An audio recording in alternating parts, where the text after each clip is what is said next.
My parents let my sister's family move into my apartment temporarily while I was working overseas. When I came home, my stuff was boxed in the garage. They called me ungrateful, so I made one call to the landlord. The next morning, their keycards stopped working. I, 27F, am an English teacher who has been living in Casablanca, Morocco for the past 9 months. Before I left last fall, I handed my parents a spare key to my apartment and gave them simple instructions. Just water my plants twice a week and pick up my mail. My parents and I are close. We video chat a couple times a month, so I trusted them completely to handle anything that might come up at home. I even texted my mom from the airport the day I left, joking, "Don't let my place burn down." She laughed and promised everything would be fine. Fast forward to last Tuesday. My school abruptly announced it was closing early for renovations. All teachers were asked to wrap up classes immediately. My program was supposed to run into the summer, but they changed the schedule on a whim. I scrambled to catch a flight back home. I spent the flight frantically thinking about what I'd come back to. I told myself it would be normal, that the apartment would be just as I left it, but I couldn't shake the uneasy feeling. Finally, around 11 p.m., I landed and took a taxi directly to my apartment building. I was exhausted after the 11-hour journey, but relieved to be nearly home. When I arrived at the building and climbed up to my apartment door, I fumbled for my keys. The lock was a little stiff. I thought maybe it was just old, but now I realize it had been replaced recently. I pushed the door open and froze. The air smelled faintly of baby powder mixed with something else that shouldn't have been there. The living room was completely transformed. I stepped in and could barely believe my eyes. There were bright plastic toys scattered on the floor. A stroller was parked in the hallway. Children's drawings were taped to my walls. It was like a daycare had moved in. The furniture was all wrong too. My plain brown leather couch was gone. In its place sat a huge, colorful sectional covered with cartoon pillows. My glass coffee table was nowhere to be found. Instead, a cheap wooden table with crayon scribbles on it stood in the corner. Even the curtains were different. My sheer curtains were replaced with bright ones printed with animals. I noticed a half-empty baby bottle with old milk on the kitchen counter. My front door had a new deadbolt that I didn't recognize. I realized how still and heavy my heart was, as if my breath had been taken. Then I heard a soft giggle. Vanessa, my older sister 32F, emerged from the den with a grin, holding my 5-year-old nephew. Trevor, her husband 34M, had my 2-year-old niece asleep on his shoulder. They looked at me and said, "Surprise, sis. We missed you." My brain went blank. Vanessa launched into an explanation as if she expected me to be totally fine with this. She said with a smile, "Mom told me you decided to extend your lease for another year and wouldn't be back until next summer, so we thought it'd be okay to stay here while you were away." My mouth literally fell open. For a long moment, I couldn't speak. I just stared at them, feeling my blood run cold. If their story was true, it meant they'd moved my entire life out and turned my apartment into theirs, all without me knowing for months. I suddenly did the math in my head. If I was supposed to be back this summer and they treated my return as next year, then they'd moved in around last November, about 5 months ago. I was completely stunned. Vanessa continued chatting like I was going to laugh it off. She said they needed extra space for the kids and that our parents thought this would keep the apartment warm instead of being empty. I barely heard her. All I could think was, they took over my home. My sister held out a crumpled piece of paper. It was the new lease they had my parents sign, pretending it was me extending the contract. I remember just standing there, hands at my sides, blinking. When I finally spoke, my voice came out sharp. "What the hell is this?" Vanessa looked confused and replied, "What do you mean?" As if I was in the wrong. A dozen feelings rushed through me. Shock, anger, disbelief. My mind was racing. They changed the locks. They removed my stuff. They called me an extended tenant. I felt sick. Suddenly, I was shaking. I muttered something about needing to call Mom and rushed to the couch, which I realized was still there, though my actual couch was gone. I sat down hard and took out my phone with trembling fingers. It was 3 a.m. I dialed Mom. When she answered, still sounding half asleep, I tore into her. "Did you know Vanessa moved in? What is going on?" My mom squeaked in surprise and stammered that Vanessa really needed a place, that there was an emergency at her old apartment. She told me, in a rush, that Vanessa's old apartment had a dangerous mold problem and the kids were getting sick. She insisted they had to leave immediately. She kept saying they thought I'd be fine with them being here, that it was a favor. I tried to interrupt, but she kept rambling. My dad grabbed the phone from her next. Before I could say a word, he started raising his voice. "What would you do if Vanessa was in this situation?" he yelled. He was mad at me for making a fuss. He said, "Think of the kids, Alexandria," as if that was the end of the argument. My mother added in a tearful voice, "We did this to help you, keeping your place occupied so squatters didn't move in. We thought you'd be happy your plants got watered." She sounded defensive,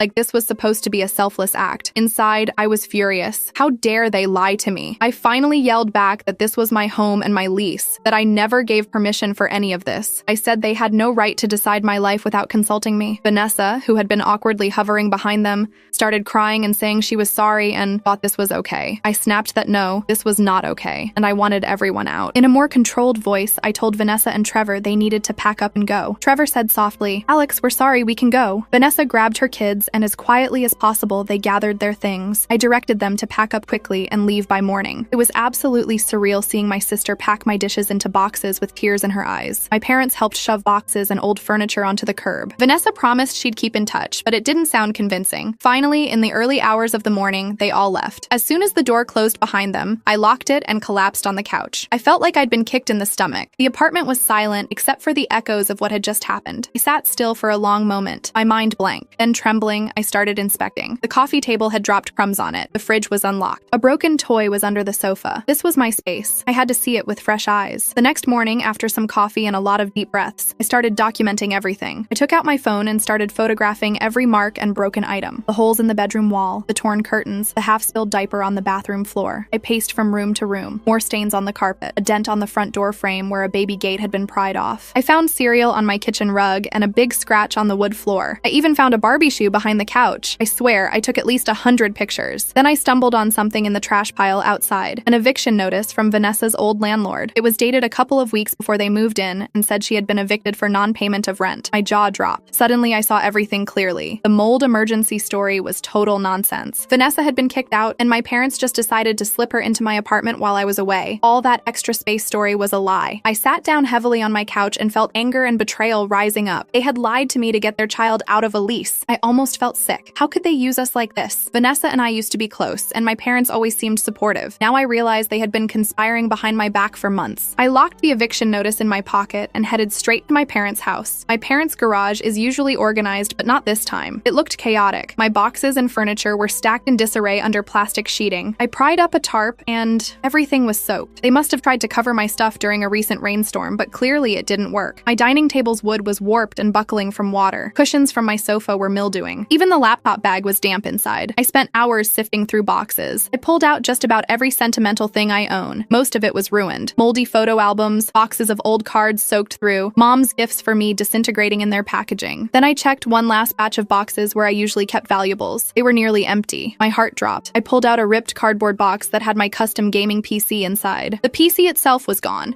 Case and components all gone. All the cables and the tower were missing. My watch box was there, but empty. The tray of inherited jewelry in a small velvet box was there, but the items were gone. I rifled through every shelf. The stand meant for my jewelry was still, but all bracelets and rings had vanished. I yelled for my mom on my phone, letting her hear my voice shake. "Mom, what happened to the silver necklace Grandma gave me?" She sighed and didn't meet the question. I forced myself to finish inventory. $8,000 worth of stuff was missing or destroyed. PC, laptop, watches, jewelry, my gaming chair, everything. Plus, the cost of fixing the apartment would be around $1,500. So I'm out nearly $10,000. My wallet felt empty just thinking about it. I called my landlord, Professor Chen, once I got home. He answered immediately, thank goodness. I calmly explained the situation. He was horrified and told me to keep everything documented. He said I absolutely should consider small claims, that this was trespassing and theft, plain and simple. Despite the shock, I am trying to stay level-headed. Vanessa hasn't responded to my calls or texts. She's blocked me on social media too. My parents, on the other hand, keep calling. They're pushing me to apologize and forgive and forget. My dad actually told me, "You're making a mountain out of a molehill. Think of the kids," as if that's supposed to solve this. My mom cried a bit on the phone and said they only did this to help. It felt like they thought I'd just get over it. To make things worse, our whole extended family is chiming in. In the family group chat, my aunts and uncles are pretty much picking sides. Right now, half of them think I'm the monster for evicting a pregnant sister, completely ignoring why, while others are mortified at what my parents did. I had relatives I barely know texting me, saying I should be ashamed. Vanessa even posted a vague status about how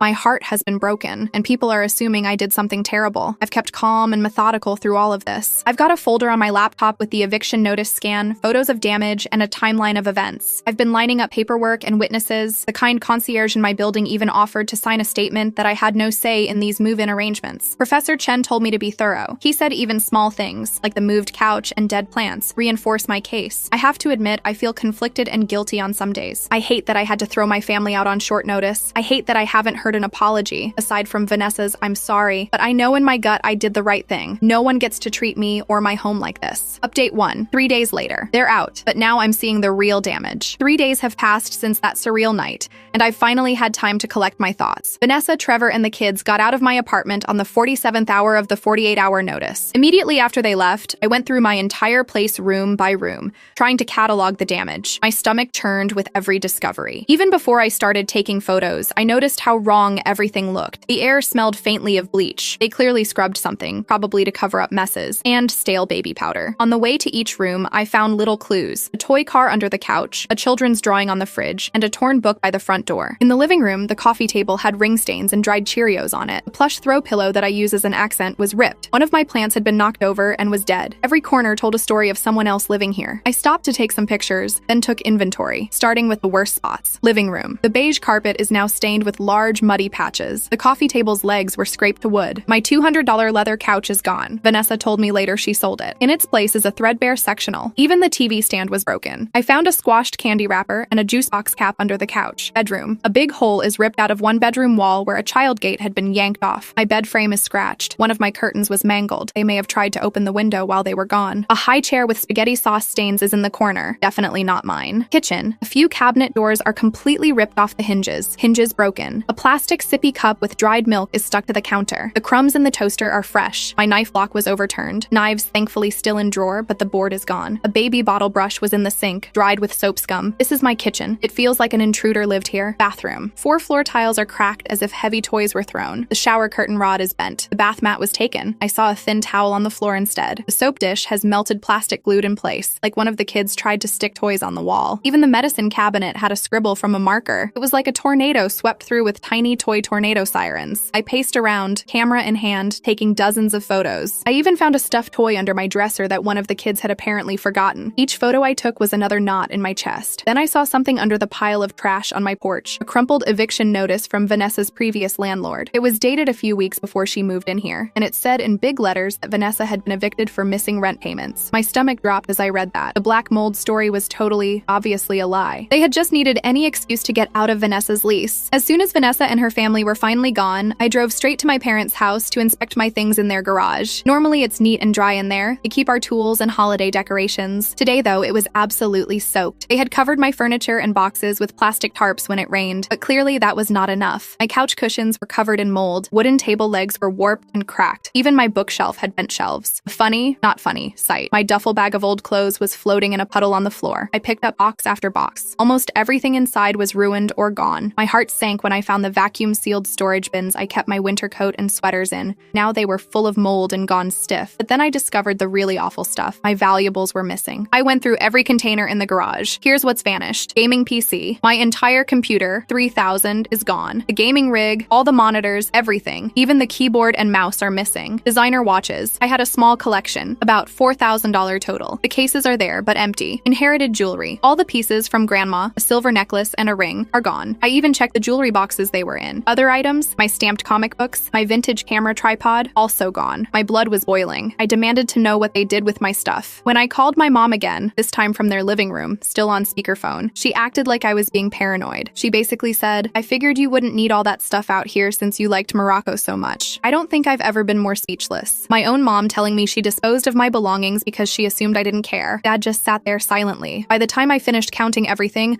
I realized I'm out nearly $9,500. That's like 2 months of my salary. Just gone. I snapped back to reality and called Professor Chen. I sent him some photos and a text and explained the mess calmly. He was appalled. He texted back, "WTF, they did that?" and told me to document every single thing. He said, "You have every right to make them pay. Keep everything and put this all in small claims." Even with all the evidence and logic on my side, I feel drained. I hated doing it, but I stood by my decision. Vanessa's family is out, 48 hours are up. I did offer them a hotel voucher and sleeping bag so the kids wouldn't freeze that last night, but that's it. I didn't give in to any more begging. I blocked Vanessa's number after she refused to talk anyway. As far as I can tell, I did the minimum I could to protect my home. Now, Reddit, AITA for going through with all this? I mean, I feel justified legally and logically, but I also didn't want to absolutely ruin my sister's life. I really need an outside perspective here. Update 2, 2 weeks later. I found out why my parents really did this. It's been 2 weeks since I posted that first update, and my life is a whirlwind of legal forms and family drama. After talking to Professor Chen, I formally filed a small claims lawsuit against my parents and Vanessa. We itemized everything: damages, stolen items, repairs, etc. My lawyer guided me through the paperwork, and I spent an afternoon delivering copies of the claim to my parents. As soon as the lawsuit papers were served, everything exploded. My dad completely freaked out. The next afternoon, he showed up at my school, where I teach. I was in class when I got a frantic email from the principal. "Your father is here and upset. Please come speak to him." I excused myself to find Dad pacing by the administration office, red-faced and yelling. He demanded I drop the case. Before I could respond, security politely asked him to leave and give us space. I caught his eye just long enough to see pure desperation. Later, after school, Mr. Reynolds pulled me aside. He looked worried. He said he'd never seen my dad like this. Pale, eyes darting, mumbling about losing the house. This only fueled my suspicion that money was at the root of this. I thanked him for handling handling it and retreated to my classroom, shaking. This can't just be about being vindictive, I thought. Something else is going on. That evening, as I paced my living room, I decided to do some digging. I called my friend Emily, the one who works as a loan officer at our local credit union where my parents bank, under the guise of asking about our family home loan rates. Over dinner, I casually steered the conversation to anything new with their branch. After a while, Emily looked uneasy and quietly told me, "Hey, you didn't hear this from me, but your parents took out a second mortgage on their house about 8 months ago. A big one." I nearly choked on my soup. "A second mortgage?" I asked, and Emily nodded,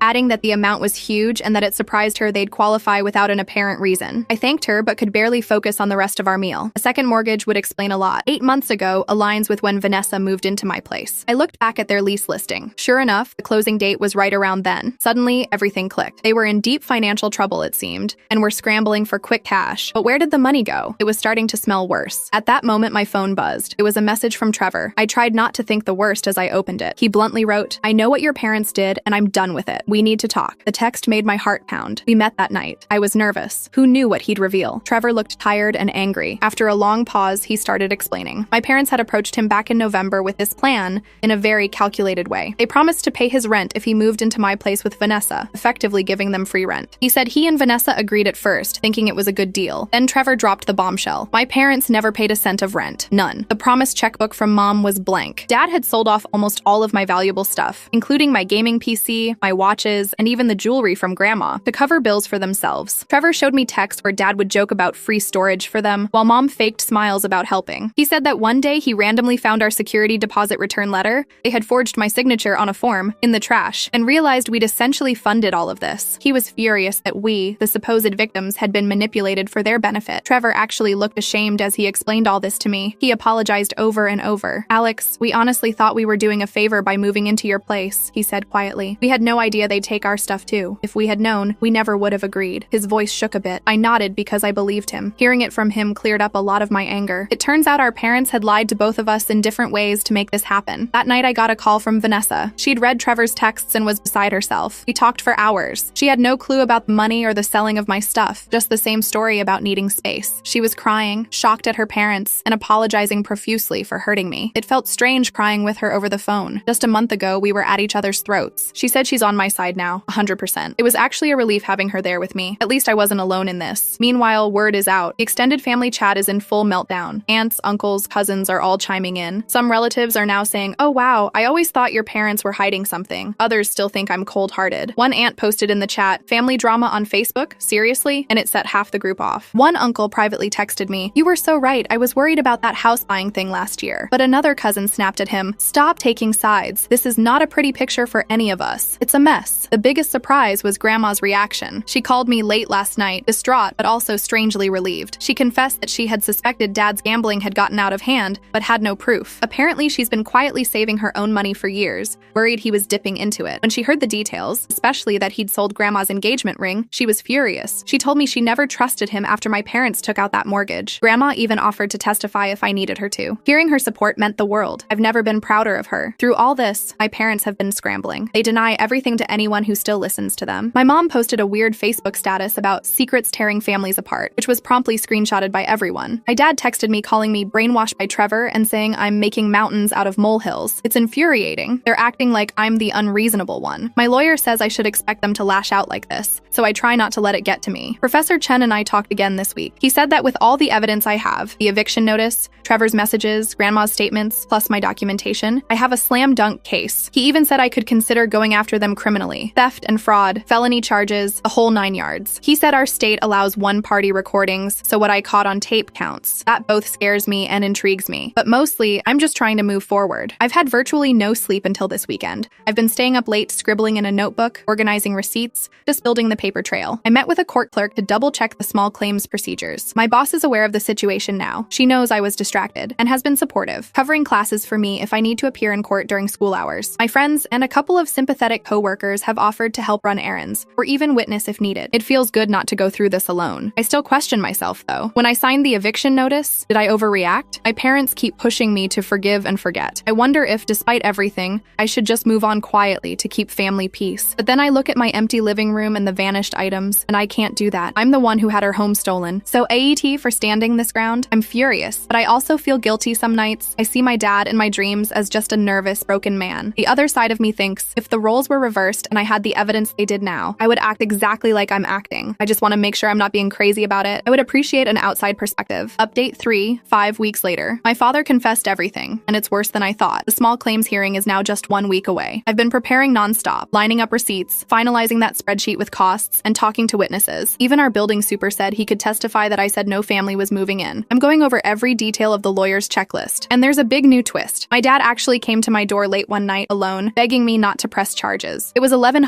p.m. when I heard a soft knock. I wasn't expecting anyone, but I answered it. There he was, eyes red and puffy, wearing my dad's old plaid pajamas. He looked like he had aged years overnight. He blurted out immediately, "Alexandria, we need to talk before the court date." He seemed terrified. I let him in with a firm, "Just for a minute, I've got to work tomorrow." Moments later, he was on his knees in my living room, tears streaming down his face. Honestly, I almost felt sorry. He admitted to everything. He said he'd been way in over his head. A $47,000 gambling debt on sports and casino betting. 3 years of losses, he said. The second mortgage he took barely covered half. The rest was from loan sharks who were breathing down his neck. I gasped and asked, "Why would you do this to us?" With trembling hands, he then told me the whole scheme in detail. He and Mom saw my entire trip as an opportunity. I would be out of the country for a long time, so we wouldn't suspect anything. They lied to Vanessa that I extended my lease, knowing I'd return earlier. They moved our sister in, sold my belongings, and were going to say I did it to myself when I got back. He said he never intended me to even see my apartment in this state. They thought by then I'd be settling into Morocco life. I fought back tears hearing how calculated it was. And then he told me the worst part. They sold my grandmother's engagement ring, the family heirloom I inherited. He pawned it for $2,800. I felt like I was punched in the chest. That ring was priceless to me and to my grandmother. Hearing that from his mouth was devastating. My dad kept apologizing and asking for forgiveness. He warned that the loan sharks would hurt him and possibly us if he went to jail. He begged me to make some arrangement instead. He even offered to write me a check on the spot if I'd agree. I just stared at him, heart hammering, feeling torn between rage and fear. He was undeniably really scared. Finally, I said I needed time to think and asked him to leave. I walked him to the door, but not before whispering, "We'll see you in court." The moment I closed the door, I pulled out my phone. I had been recording the entire time, legal in my state as long as one party in the conversation agrees, and I have a right to my own safety. I uploaded the audio to my lawyer immediately. Then I called Vanessa. We met at a cafe the next day, and I played the part of the recording I'd transcribed for her. She started crying when she heard Dad on tape. That night, we sat in her kitchen and vented. Vanessa said she felt foolish for not questioning anything and asked me how I was doing. For the first time in a month, I felt almost normal sitting there with her. It's been absolute chaos. My phone won't stop buzzing with messages. Some family members are horrified on my behalf. Aunt Linda texted, "I'm so sorry, we had no idea." Uncle Mark, who used to side with Dad, confessed he always suspected something shady. My grandma, meanwhile, barged into Mom's house tonight and demanded to know everything. I guess Mom finally caved because Grandma called me shouting that she's never been so furious. She said she knew Dad had been losing money gambling again. She actually threatened to turn him in for my sake. It's wild. I've never been more grateful for Grandma's tough love. My parents, predictably, are on the defensive. Mom sent me a text saying I should respect our family and give grace. Dad keeps writing to my lawyer calling me unstable. It's absurd. The shift is total. They're acting like I'm the problem. I went back to Professor Chen with the update. He looked stunned but nodded grimly. He said we absolutely have enough evidence for not just small claims, but for actual criminal charges if I want. Fraud, theft, conspiracy, all of it. He said something like, "If you have your grandmother's ring selling phone call on tape, that's a slam dunk felony." Hearing that felt surreal. I never thought I'd hear such words from the man who taught me contract law. Now I'm at a crossroads. I want justice and to never see my stuff stolen again. But I'm also shaking at the thought of sending my dad to jail. Part of me remembers the little boy I once knew in him, and I feel guilty. I keep thinking, could I have handled this differently? At the same time, what if he runs out of money next month? What if he tries this stunt again? I guess I'm realizing that even though it hurts, I can't just go back to trusting them blindly. So here it is. Reddit, AITA. If I move ahead with criminal charges on top of the civil case, Dad begged me not to ruin his life, but he isn't the one who suffered here. I just want to make sure I'm not overreacting. I would appreciate any honest advice. Update 4, final, 3 months later. Here's how everything ended. After months of drama, things have finally settled, and I wanted to share the resolution. Legal settlement. We settled everything in civil court. My parents agreed to pay me back $15,000 over 3 years. This covers all repairs, stolen items, and legal fees. We signed a detailed agreement. The payments come out of Dad's paycheck automatically. If they miss one payment, I can reopen the case. I insisted on a bit of interest to make it fair. It took some tough negotiations, but everyone signed off. It was very formal. We actually met at the lawyer's office and had to attest our signatures at a notary. Honestly, it was surreal to see my signature on a stack of papers. Father's accountability. Dad has actually stuck to the plan. He checked himself into a professional gambling recovery program, paid for by Grandma, and started therapy. He attends GA meetings several times a week and has a sponsor. His spending habits have completely changed. He shows me his bank statements. payments, all gambling apps deleted, and even a separate savings account for these payments. Last week, he handed me his last 6 pay stubs, and I literally saw each installment go straight to my account.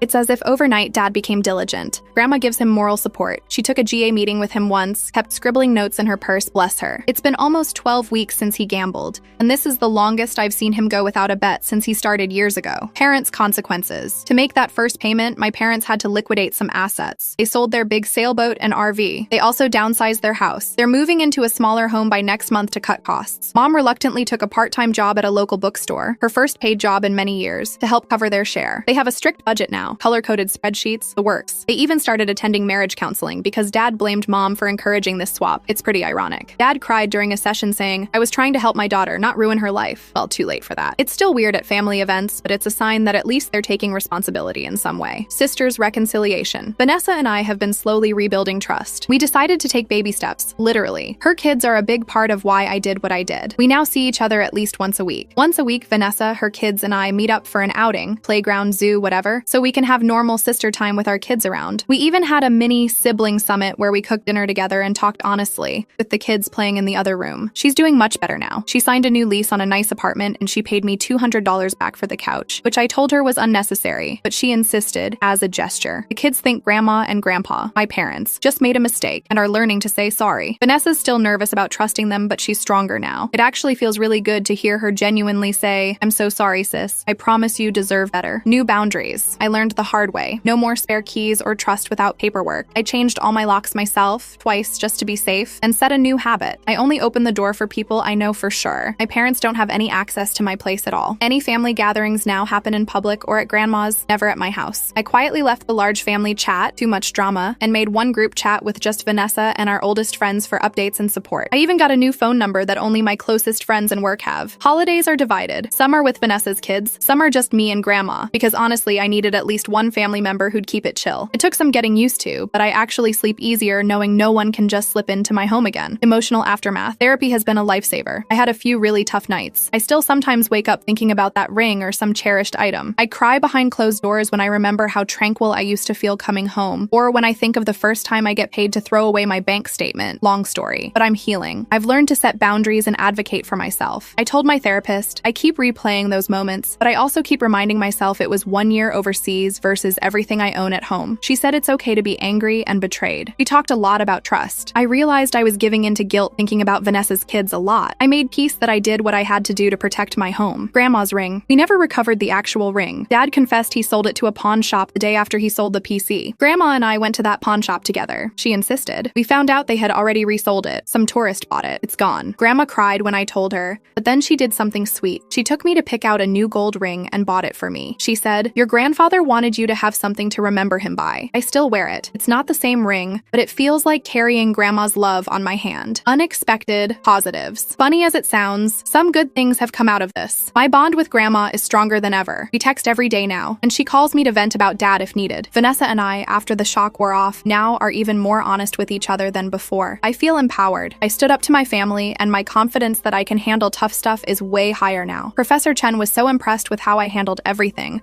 especially the legalities, that he even offered me a part-time position co-teaching a business law seminar he's running. So if I ever wanted to dip my toes into law teaching, who knows? Current status. I decided to stay here and finish the school year instead of rushing back to Morocco. I signed a lease on a cute new apartment in the city. No keys given to anyone this time, and I'm actually content. My landlord has seen me through this and even told me not to worry about rent if needed. Dad just started a stable new job as an IT consultant at a firm. No gambling on the side, I hope. Mom is doing bookkeeping for a friend's small business. They've kept up with the payments every month. We're 6 months in with no defaults. It's been the hardest few months of my life, but I truly believe I did the right thing. I lost the illusion of what I thought my parents were, and I had to draw a line in the sand to get my life back. I often remind myself, I will always have this home and my stuff again, and now I have a strengthened spine, whereas giving in would have meant losing everything. TLDR. My family knowingly moved my sister into my home without my consent. I evicted them. It turned into legal battles. We settled. Parents paying me back. Dad got gambling help. I cut off a lot of contact. It hurt deeply, but I have peace of mind back now. I stood up for myself, and I don't regret it. Ultimately, I think I was not the asshole. I just protected my home and my dignity. Thank you to everyone who supported me and gave advice. I'm doing better now and grateful for the sanity check from this community. I couldn't have gotten through without knowing others understand how messed up this is. I'll never look at family the same way, but I'm okay moving forward with my life.